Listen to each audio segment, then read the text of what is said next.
A new pedestrian safety campaign by the province is under fire tonight. The U of A researcher claims the Eyes Lock ads unfairly put the onus on people who are crossing the street, not on drivers. Joel Gotlib joining us live tonight from downtown with more on what this critic is saying and also the government's reaction to it. Joel. Well, Daryl, crosswalks like this one here in downtown on Jasper Street can be one of the more dangerous places in the city to cross.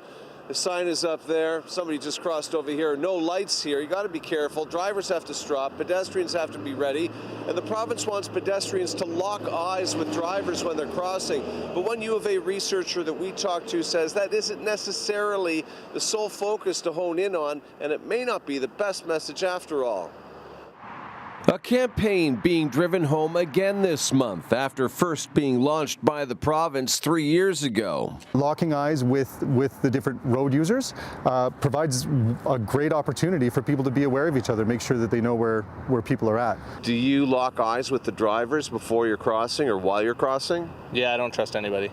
No, but I do try to cross at the same time that other people are, like safety in numbers. I do.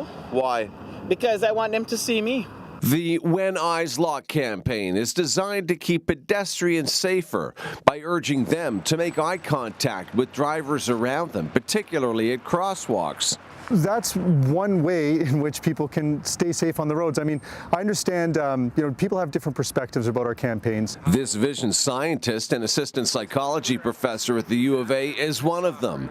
He's offended the campaign is targeting just pedestrians. It puts the onus on the pedestrians to not get hit, instead of the car drivers to not do the hitting. You could be looking right at a pedestrian and they could get the false sense of security. Oh, they saw me, when really they're out in their mind thinking of something else.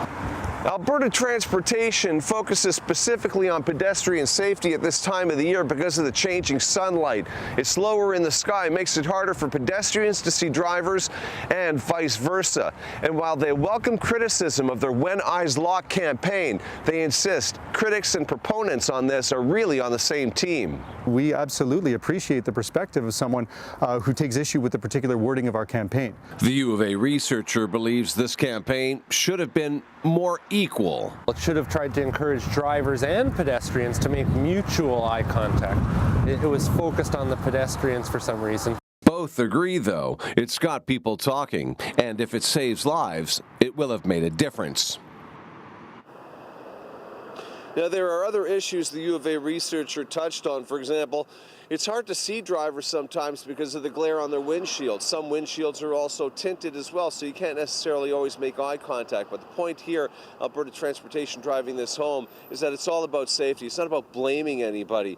And one other thing that Alberta Transportation did say is that they can't quantify whether or not this campaign has actually reduced any injuries or fatalities up to this point. Daryl? Okay, with this bit of criticism, is there any chance that the province would consider changing its pedestrian safety strategy? There's a chance that it could happen, Daryl, but they say that they won't change their policy or creative approach determined on one person's input, an individual's input. This requires input from people all across the province, and they say that changing policy or creative approaches in campaigns like this will be revisited over the course of time and could eventually change, but certainly not in the immediate future. Daryl? Joel Gotlib live downtown tonight. Thanks, Joel.